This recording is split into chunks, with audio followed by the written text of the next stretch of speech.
Hello दोस्तों, यथार्थ Hindi education classes में आप सभी का स्वागत है। जैसा कि हिंदी सीरीज हमारी चल रही है, टेस्ट सीरीज, जो कि हिंदी टीजीटी पीजीटी नेट आदि की परीक्षा के लिए काफ़ी इम्पोर्टेंट है और सभी प्रकार के जो क्वेश्चन हैं उनका इसमें मिश्रण किया गया है अलग अलग कारणों से, और आपके लिए काफ़ी इम्पोर्टेंट भी यह क्लास रहेगी। अगर चैनल पर नए होंगे तो चैनल को सब्सक्राइब जरूर कर लीजिएगा, क्योंकि डेली आपको इस चैनल पर नई वीडियोज मिलती रहेंगी। तो चलिए स्टार्ट करते हैं आज की क्लास को। पहला प्रश्न है आज का, हिंदी के किस समाचार पत्र या पत्रिका में खड़ी बोली को मध्य देशी भाषा कहा गया है? हिंदी के किस समाचार पत्र या फिर पत्रिका में खड़ी बोली को मध्य देशीय भाषा कहा गया है? खड़ी बोली को मध्य देशी भाषा यह नाम दिया गया है। इसके लिए राइट आंसर ऑप्शन सी है, बनारस अखबार में। बनारस अखबार में जो खड़ी बोली थी इसे मध्य देशी भाषा का नाम दिया गया, बनारस अखबार में। सुहाग के नुपुर निम्न में से किसकी रचना है? रचना का नाम है सुहाग के नुपुर। राइट आंसर इसके लिए ऑप्शन बी है, अमृतलाल नागर की रचना है Suhag ke Nupur. Option B right answer है, सुहाग के नुपुर अमृतलाल नागर की रचना है। निराला के राम तुलसी के राम से भिन्न और बहुभूति के राम के निकट हैं, यह कथन किस हिंदी आलोचक का है? निराला के राम तुलसी के राम से भिन्न और बहुभूति के राम के निकट हैं। इसके लिए राइट आंसर है ऑप्शन डी, रामविलास शर्मा का यह कथन है कि जो निराला के राम है, अर्थात कि निराला ने जो राम शक्ति पूजा लिखी है जिसमें राम का उन्होंने वर्णन किया है, वह किसके निकट है? बहुभूति के राम के। अगला है कि नमक का दरोगा किस विधा की रचना है? नमक का दरोगा किस विधा की रचना है? राइट आंसर है ऑप्शन बी, यह है कहानी विधा की रचना। नमक का दरोगा कहानी विधा की रचना है। संचारी भावों की संख्या कितनी होती है? संचारी भावों की संख्या कितनी होती है?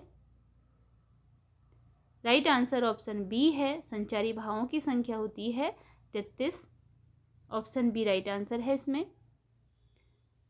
अगला क्वेश्चन है, पहले और तीसरे चरण में 13-13 तथा दूसरे और चौथे चरण में 11-11 जिसमें मात्राएं होती हैं, वह छंद कौन सा है? जिसके पहले तीसरे चरण में 13-13 और दूसरे और चौथे चरण में 11-11 मात्राएं होती हैं, वह छंद बताना है कि कौन सा छंद है वह। राइट आंसर इसके लिए ऑप्शन ए है, वह होता है दोहा छंद।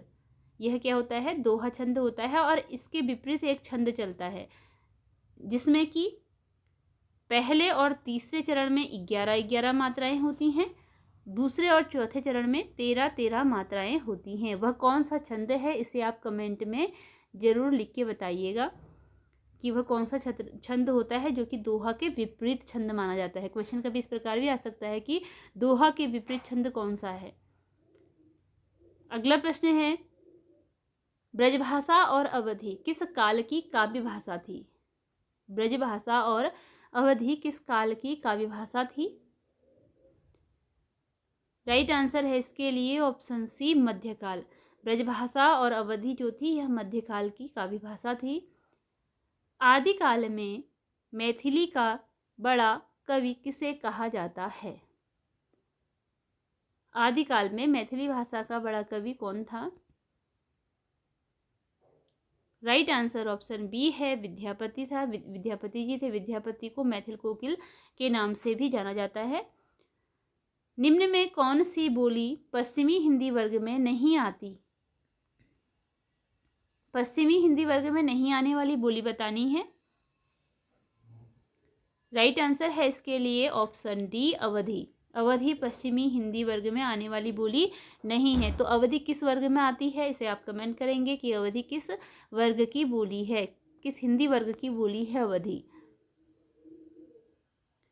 अगला क्वेश्चन है, पंडित किशोरीदास वाजपेयी ने 19वीं शताब्दी के पूर्वार्ध को किस युग के नाम से अभिहित किया? पंडित किशोरीदास वाजपेयी ने 19वीं शताब्दी के पूर्वार्ध को किस युग के नाम से अभिहित किया, मतलब कौन सा युग इसको नाम दिया? इसके लिए राइट आंसर ऑप्शन ए है, इन्होंने लाल युग के नाम से इस काल को अभिहित किया था। जा में रस कछु होत है, पढ़त ही सब कोई, बात अनूठी चाहिए भाषा को हो। यह पंक्ति किसके द्वारा लिखी गई है? यह किसके द्वारा यह पंक्ति लिखी गई है? यह आपका होमवर्क है। इसको मैं अगले वीडियो में या कभी भी इसी में कमेंट में पिन करके बताऊंगी, तो आप इसका आंसर बताएंगे कि यह पंक्ति काफ़ी प्रसिद्ध पंक्ति है, एग्जाम में पहले आ भी चुकी है। यह किसकी यह पंक्ति है, आपको कमेंट करना है। अगला है, राजभाषा अधिनियम किस वर्ष पारित हुआ? राजभाषा अधिनियम किस वर्ष पारित हुआ? ऑप्शन दिए गए हैं और राइट आंसर इसके लिए ऑप्शन बी है, 1963 में राजभाषा अधिनियम पारित हुआ था। 1963 में राजभाषा अधिनियम पारित हुआ। मिट्टी की बात निम्न में से किसकी रचना है?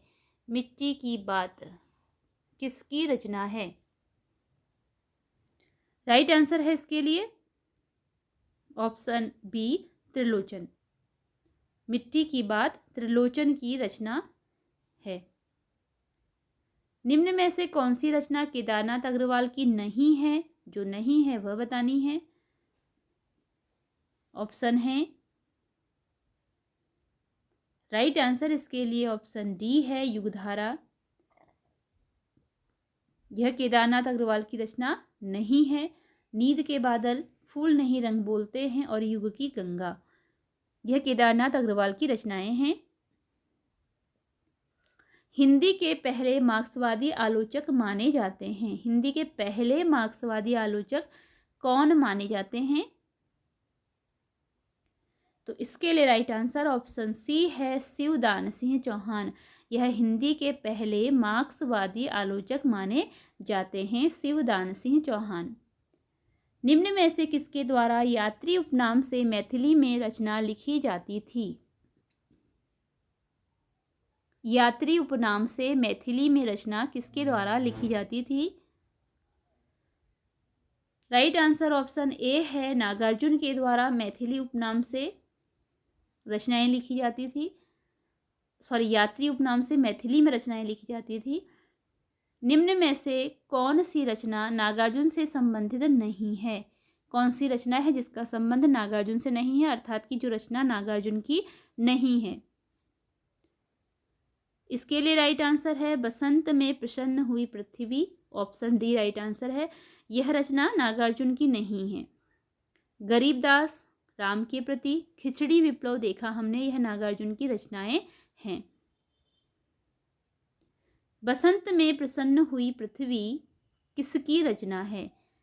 इस रचना के लेखक बताने हैं। बसंत में प्रसन्न हुई पृथ्वी किसकी रचना है? इसके लिए राइट आंसर है,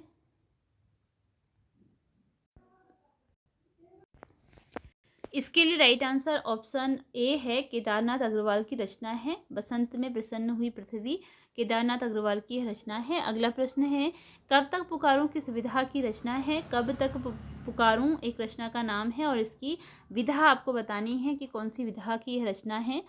इसके लिए राइट आंसर है ऑप्शन बी, आंचलिक उपन्यास कब तक पुकारूं, रांगे राघव की रचना है कब तक पुकारूं, और यह उपन्यास विधा की है जो कि एक आंचलिक उपन्यास है।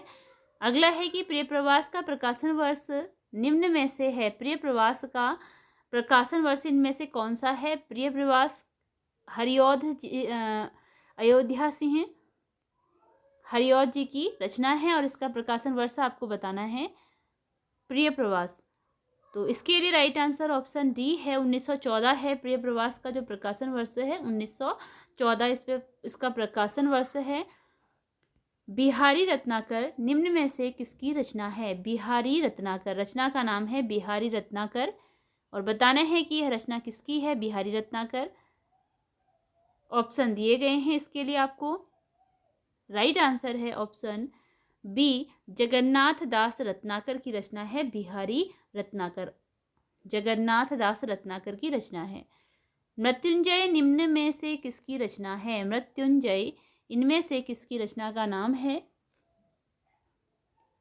राइट आंसर है इसके लिए ऑप्शन ए, रायदेवी प्रसाद पूर्ण की रचना का नाम है मृत्युंजय। रायदेवी प्रसाद पूर्ण की रचना है। रायदेवी प्रसाद पूर्ण ने धाराधर धावन नाम से निम्न में से किस रचना का हिंदी में अनुवाद किया है? रायदेवी प्रसाद पूर्ण ने धाराधर धावन नाम से किस रचना का हिंदी में अनुवाद किया है? तो राइट आंसर ऑप्शन ए है मेघदूत का इन्होंने धाराधर धावन नाम से अनुवाद किया है, मेघदूत का। मैथिली शरण गुप्त का प्रिय छंद निम्न में से किसे माना गया है? मैथिली शरण गुप्त का प्रिय छंद इनमें से कौन सा है? इसके लिए राइट आंसर है ऑप्शन ए, हरिगीतिका। यह मैथिली शरण गुप्त जी का प्रिय छंद है। सखी वे मुझसे कहकर जाते निम्न में से किस रचना से ली गई पंक्ति है? सखी वे मुझसे कहकर जाते। राइट आंसर है इसके लिए ऑप्शन ए, यशोधरा। यशोधरा से यह पंक्ति ली गई है। सखी वे मुझसे कहकर जाते यशोधरा से ली गई पंक्ति है। भूलोक, यशोधरा यह रचना किसकी है? मैथिली शरण गुप्त की रचना है। भूलोक का गौरव प्रकृति का पुण्य लीला स्थल कहाँ है? पंक्ति मैथिली शरण गुप्त की किस रचना से ली गई है? भूलोक का गौरव प्रकृति का पुण्य लीला स्थल कहाँ है? इसमें राइट आंसर है ऑप्शन ए, भारत भारती से यह पंक्ति ली गई है। भूलोक का गौरव प्रकृति का पुण्य लीला स्थल कहाँ है? निम्न में से किस युग को जागरण सुधार काल भी कहा जाता है? राइट आंसर है प्रयोगवाद को जागरण सुधार युग के नाम से भी जाना जाता है। सरस्वती पत्रिका के संस्थापक कौन थे?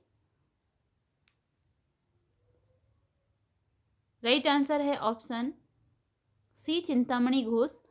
सरस्वती पत्रिका के संस्थापक चिंतामणि घोष थे। स्वर्गीय वीणा निम्न में से किसकी रचना है? स्वर्गीय वीणा रचना का नाम है, किसकी रचना है बतानी है। राइट आंसर ऑप्शन ए है, श्रीधर पाठक की रचना है स्वर्गीय वीणा। श्रीधर पाठक की रचना है। रामनरेश त्रिपाठी के निम्न में से कौन सा काव्य प्रेमाख्यानक काव्य है? रामनरेश त्रिपाठी का निम्न में से कौन सा काव्य है जो कि एक प्रेमाख्यानक काव्य माना जाता है? राइट आंसर ऑप्शन डी है, उपरोक्त सभी ये सभी प्रेमाख्यानक काव्य हैं। मिलन, पथिक और स्वप्न सारी रचनाएं रामनरेश त्रिपाठी की हैं और प्रेमाख्यानक काव्य रचनाएं हैं। तो इसी के साथ ये वीडियो यहीं पर एंड होती है। मिलते हैं अगली वीडियो में कुछ नए प्रश्नों के साथ।